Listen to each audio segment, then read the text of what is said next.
Hi everyone, this week we will be talking about what is metacognition. Now we know that most SENCOs know what metacognition is, but this is something that you can share with your other teaching staff, including your teaching assistants and senior leadership. Although they should know what it is. And maybe even students.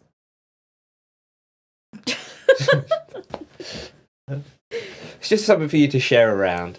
So, and if you stay tuned, of course, to this video, we will give you some little tips at the end on how it's going to affect you within the educational system as such. Well, Abigail's giving the tips. So. I love having this sprung on me. And do remember to like and subscribe. And if you do have any questions, please leave them in the comments below and Abigail will answer them. When she logs into the right account.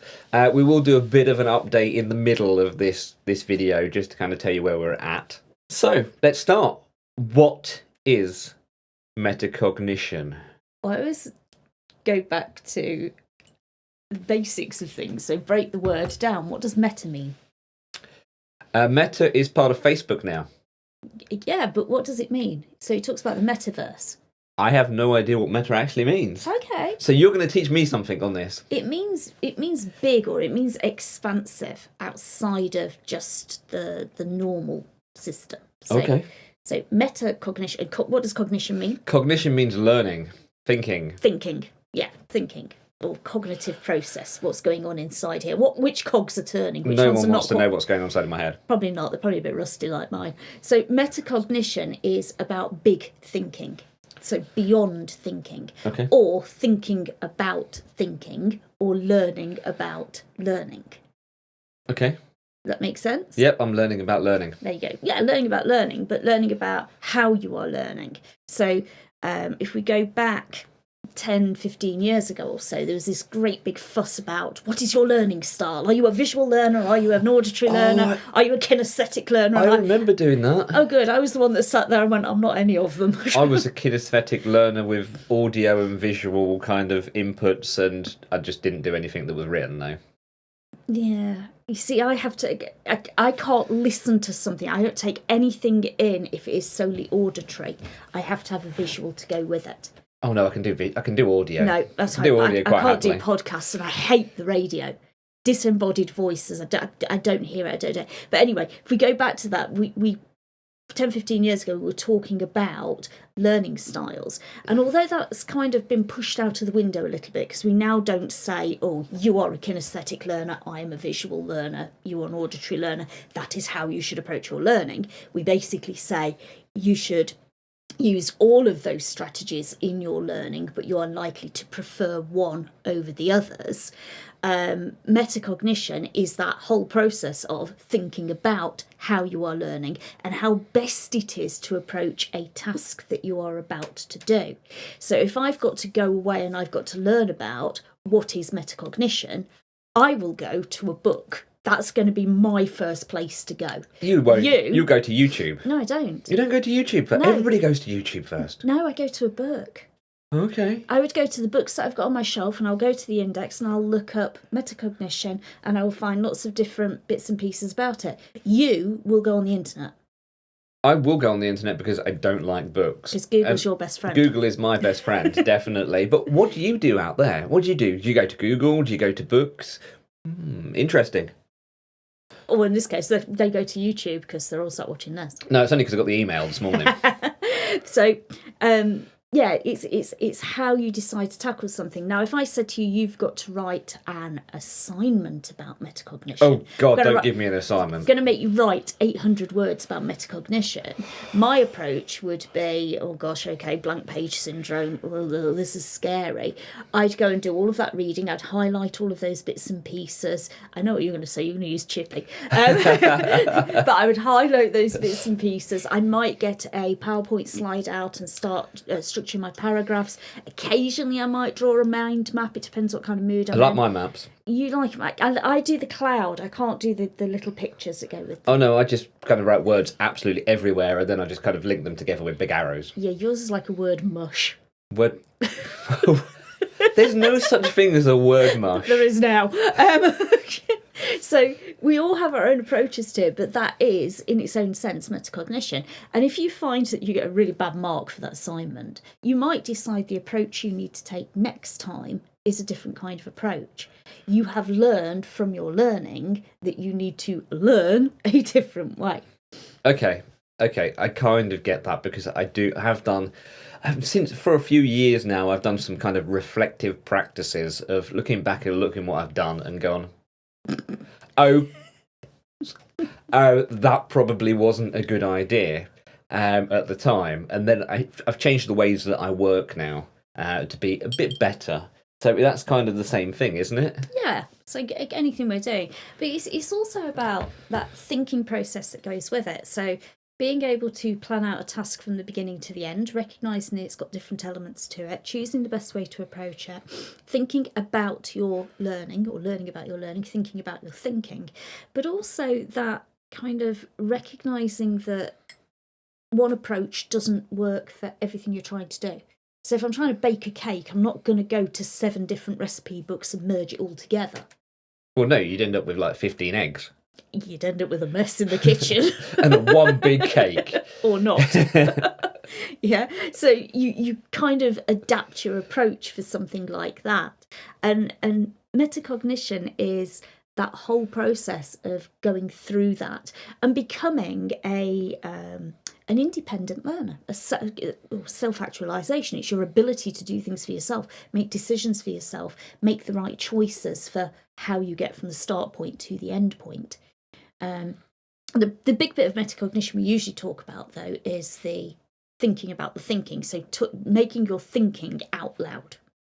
So, for example, if we've got we're tackling a maths sum, yep, and it's 2 + 2, because I can't do big maths on Sunday morning, my head hurts. So we've got 2 + 2, and I'm trying to teach a small child. We might go, I've got 2 apples here, and I might have 2 apples on this hand, and I've got 2 apples here. How many have we got? And we might count them together, 1, 2, 3, 4. Or I might go, okay, I've got 2. I'm going to put them in my head, and I've got 2 more, 2, 3, 4. Teach them how to count on, and we've got 3, 4, but we're doing it out loud. We're verbalizing our thought process for the child so that they can then decide what is the thought process they want to use. So yeah, it's that verbalization, because you can't see what's going on in somebody's head, you can't hear what's going on in somebody's head, so they have to verbalize it. And as teachers, we are pretty good at verbalizing our own thoughts, and we tend to get young children to do it, but we're not so good at getting older children to do it. And actually, yeah, those little mutterings they have under their breath are absolutely fascinating. I love listening to our youngest son, or all of our kids when they were young. I love listening to them sounding something out, or working out what it means, or writing their letters and talking about how they go down the back and round the spine. And it's when you hear them make the mistake with that as a teacher, that's where you can step in. Yeah. Oh, I've got to multiply that by 10. I'll stick a 0 on the end. Ah, no! And you dive straight in. Just stick a 0 on the end. Oh! Go for it! Any students out there listening to this? Yes. Do not stick a 0 on the end. You may put a 0 on the end. So long as you know that you're not actually putting a 0 on the end. And we kind of touched on how it kind of worked in primary there. And a bit on, moving it onwards into secondary. Secondary children do need to do more about that. Even junior age children do. So I think infants are pretty good at it. They tend to talk, they tend to mutter under their breath, and teachers don't stop them. In a junior classroom, there tends to be this, do it in your head, which is great, because, there are lots of things we need to do in our head, but you start to lose out. You start to lose, where are they making their mistakes? Where are they starting to go wrong? Getting children to think out loud is good. Yeah, and when we were doing Wine and Wine the other day, one of the subjects that came up was, we were talking about metacognition.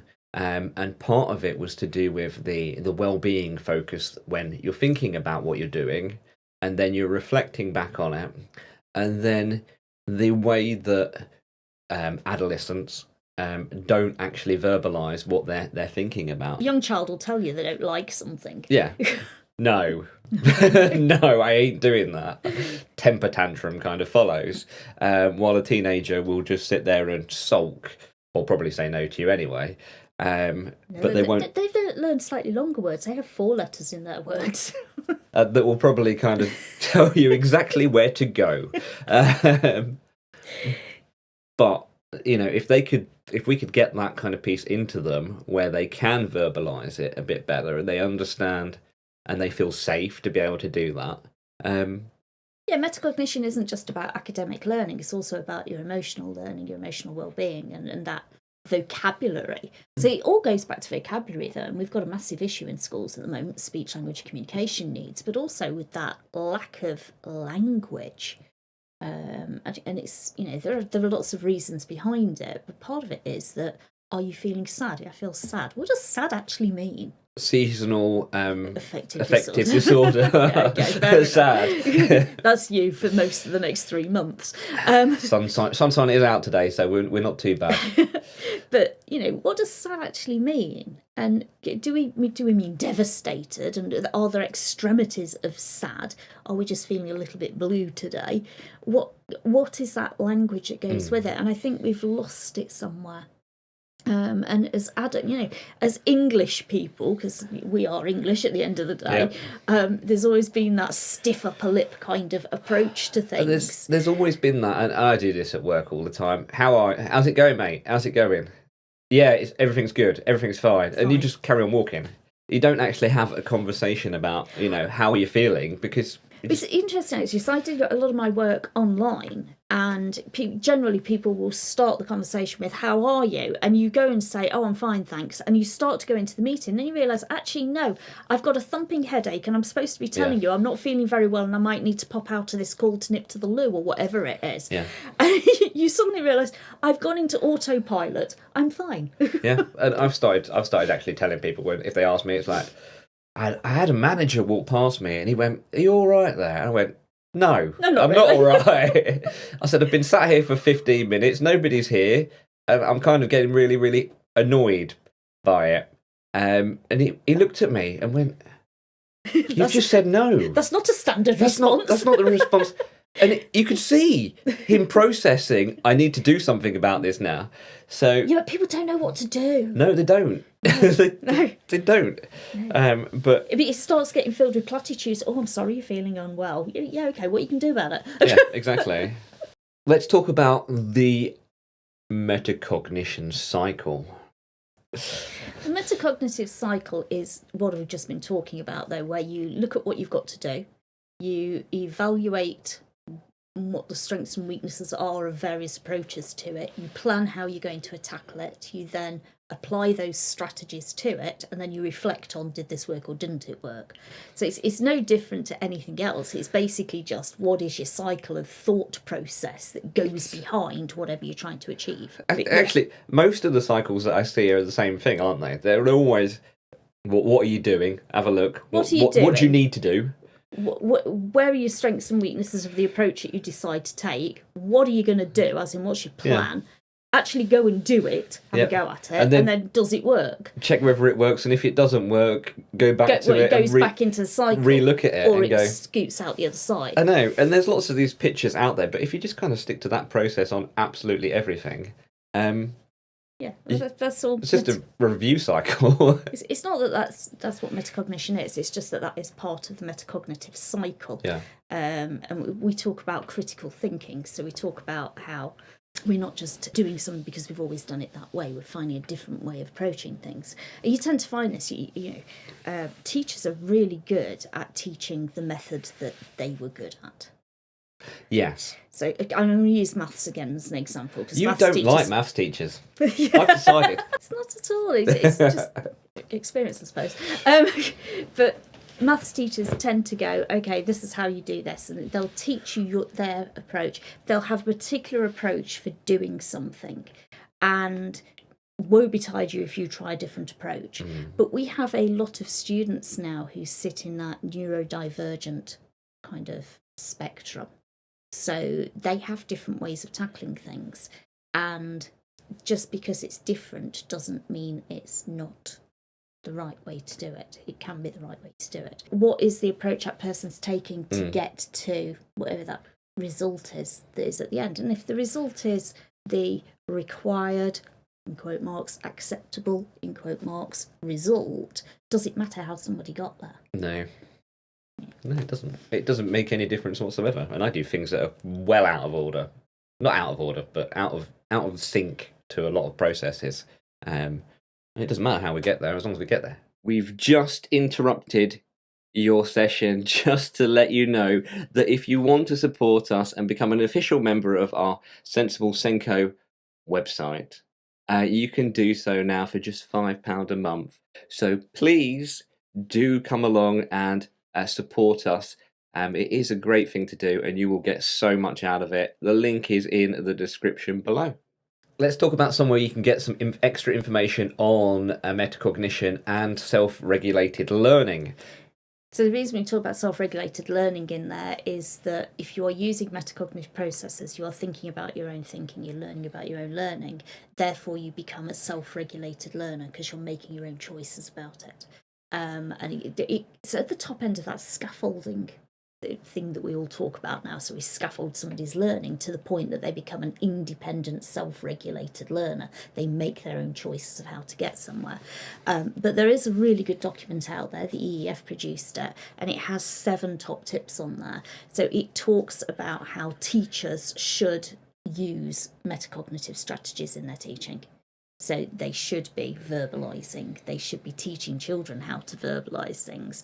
It talks about explicitly teaching metacognitive skills and teaching children to evaluate their own learning.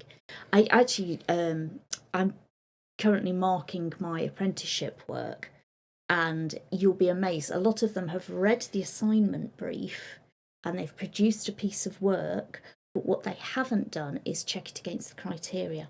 So they may well have met the brief, but they actually haven't met the criteria.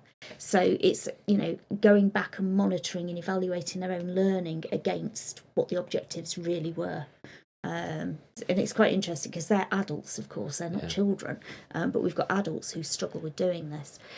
Modelling your own thinking, so thinking out loud, putting things at an appropriate level. So, our little kids, we do want them to get down the back and up and round the belly or whatever it is, and for our B's and our D's. But for our older children, we're probably not going to stand at the front of the classroom and model how to write a letter B. Look at how you can put metacognitive strategies across your curriculum. So where does it build in? Where does it fit naturally? Some things we do by instinct. So that we talk a lot about motor learning. Those of you who drive to work very likely drive on motor memory, and you forget that, if you've got 3 roundabouts to go over and you've just driven over the 3rd one, you're thinking, I don't remember going over the first 2. Or I don't remember doing the 100 miles to Enfield. It just becomes part of it. So sometimes, something is so ingrained into us that you're not going to be able to outwardly explain that process, but thinking about where we can put those metacognitive skills into our curriculum, putting goal setting in there as well, so letting our students set themselves targets and goals. That's quite important. Not necessarily always us setting targets and goals. I think we tend to do it a lot for children. You're going to be a grade B, you're going to be a level 4, you're going to learn to read 54 of these words on the high frequency list. Actually, what does the child want to do? Yeah, it works. They may well say they don't want to do any of it. It works much better if you're kind of self-driven to get to where you want to get to, doesn't it? I'm self-driven to get myself to not have to work and be a lorry driver at some point. That's my goal. But that's driving me at the moment to do a lot of the things that we're doing here. But your school students, if they took that approach, then they're driven to do it and they want to do it rather than being forced into it because your teacher wants you to do it. It's the intrinsic reward. So we talk a lot about reward systems, especially when we're working with special educational needs. So we talk about extrinsic rewards and intrinsic rewards. And the easy go-to is an extrinsic reward. So do this, get this sweetie, do this, get this sticker, do this, get this certificate or this phone call home, or you get a well done or whatever. Actually, the intrinsic reward, that warmth from the inside of knowing that you've done something, or that self-satisfied achievement of I can now do this in the future, is far more valuable it makes for an independent learner, but it also means that that person is more willing to then move on from that reward and keep that skill. Yeah. So we're guilty. We use extrinsic rewards with the kids because you have a chart and you go and check their room each morning and you put a magnet now instead of a tick. You move the magnet to say whether or not they've got a tidy room, but that's actually extrinsic. We use those as visual reminders. Yeah, which is different to using it as a reward. Yes. So there is a reward that goes with that. However, your rewards are extrinsic rewards. They are. Alton Towers, chocolate for breakfast, that's Abigail's one. And a few other things. Pajama day, that kind of thing. Yeah. But they are extrinsic rewards, they're not intrinsic rewards, which is why it's probably not embedding in them that they need to tidy their room. Because they don't get any glow themselves from actually doing it. No. And it's very temporary. And it's very much, I've only got to collect 7 of them, and if I miss it for 6 days, it just means it takes longer to get it. But... Yeah, but you don't want to be taking them off them. I tried that as well. No, but don't take them off. You can't take them off. That doesn't work. And actually, that's the advantage of an intrinsic reward. You can't... Well, you can be negative towards child and take away an intrinsic reward, but generally speaking, intrinsic reward is self-satisfaction with something. Okay. So there we go. That was not metacognition, but it was about extrinsic, intrinsic rewards. And I am definitely not a fan of put the kid's name on the board. I still see them in schools with the sun and the cloud. We do that at work. Performance management, all on the board. Really, it is awful. It's awful. It's demotivating. And if you were the one that was constantly being crossed out. Oh yeah, can you imagine that? Can you imagine the self-worth destruction that would be on that child? I used to hate staff rewards. It sounds awful. They used to nominate members of staff and give them a box of chocolates on a Monday morning. And you kind of sat there, you'd go through a whole year, and if you weren't the one that was nominated, it's like, okay, am I not worth anything to anybody then? But then it also becomes the same person that gets it 4 times. Yeah. You can't make a fair system of rewards whatsoever. Never, no. ever. Because your values and your judgment as the person that was giving that reward will always come through and go. It's favouritism. It doesn't matter how you want to say it. It's favouritism at the end of the day. It is, and nobody can be impartial. It's impossible. Exactly. So, intrinsic rewards are far better. That person's satisfaction of going, I am doing a good job, regardless of whether anybody else recognises it, is beside the point. So the EF document has got all that guidance for metacognition and self-regulated learning. It's a good starting point if you want to do something with your teaching staff. And the link is down below. Also on the website somewhere. Yeah. So, can we have some epic tips for the classroom, please, Abigail? I only have one. Can't you give me 3? No. Everybody likes 3. 3 seems to be the magic number. Okay, well, you can design 2 off the back of one. Okay, I'm going to design 2 off the back of the one. Here goes my thought process. Go. So, my one tip is stop asking children to do things in silence. No, actually, that's probably a bad idea, isn't it? Fine, okay. So, stop asking children to do things in silence. Stop asking them to do it in their head. Get them talking about their thought processes. And the tip that goes with that is you therefore need to model it yourself. If you're actually having a bad day, explain to children you are having a bad day. I've got a really bad headache actually today. So we've got written notes at the side of us which are cueing me into things because my brain is not processing properly. So, telling the children, I'm just going to write down at the side of the board a quick sketch of my lesson plan for today because I've got a really bad headache.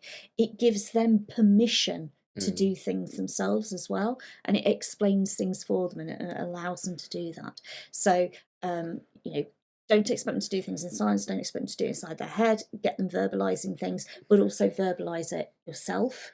And recognise that not everybody is going to take the same path to get to the result. So they may go a very convoluted way. They may have an even more direct route than the one you're trying to teach them. I know some kids can kind of go like that with it, and they're fantastic. But you've got to recognise that some children cannot always find a different way to get to their end destination. Yeah. So certainly our children who are on the autistic spectrum will be very blinkered possibly in their approach to something, and it will be one size fits all. This is the way I'm going to do it. This is the way it's going to work for me. And if it is working for them, fantastic. Why change it? Yeah, and that goes to something that I was doing, I think last year with our what was 12-year-old or 11-year-old at the time, and we were doing algebra. And we were doing algebra, but he was trying to kind of learn algebra just off the top of his head and going A times 3 times whatever else it was, times this and that and the other. We went, no, you need to break it down into the blocks. And then we started to kind of build a pyramid, an algebra pyramid. And it worked really, really well because he had a different way of approaching it and a different learning style for it. And that will kind of put it through. But I just want to kind of go back to if you are having a bad day, and you are telling these pupils, that you're having a bad day, just keep in mind your tone while you are having that conversation with them. If you are shouting and screaming, that you're having a really bad day, so off, then it's not going to work. It's not going to have the same effect as just having that. It gives them permission to have a different range of emotions as well, because you can have like I say, I've got a really bad headache. If I went into a classroom, I wouldn't be afraid to say to my students, hey guys, I have a really bad headache today. I know I usually let you talk, at a reasonable volume. If you wouldn't mind keeping your voices down today, I'd really appreciate it. Please don't talk over me while I'm talking. It kind of it shows that mutual respect. And actually, I've found students, if I've ever gone upset or something's not quite going right, they've been really responsive to it. They're my top tips. They are Abigail's top tips. If you do want to catch up with the blogs that we're doing this month, they are all on Metacognition. You'll find them on the website. And just a reminder that we have put the Sensible magazine out on the website this week. So go and take a look. You might find some specific knows that I hate it when people get those two muddled up. Specific smart targets in there, along with the results from our SENCO survey and a load of other stuff, a load of other fascinating information. Oh, and the winners of our survey as well, which are all on there. So go and have a look at that. That link will be onto the YouTube comments, YouTube description-y piece. So we'll see you all next time, where we'll be talking probably a bit more. We're going to be doing a bit more on metacognition. We might do something on survey results. What, metacognition and survey results? We're gonna do something on the survey results next week. Interesting. Anyway, until next week. See you later. Bye.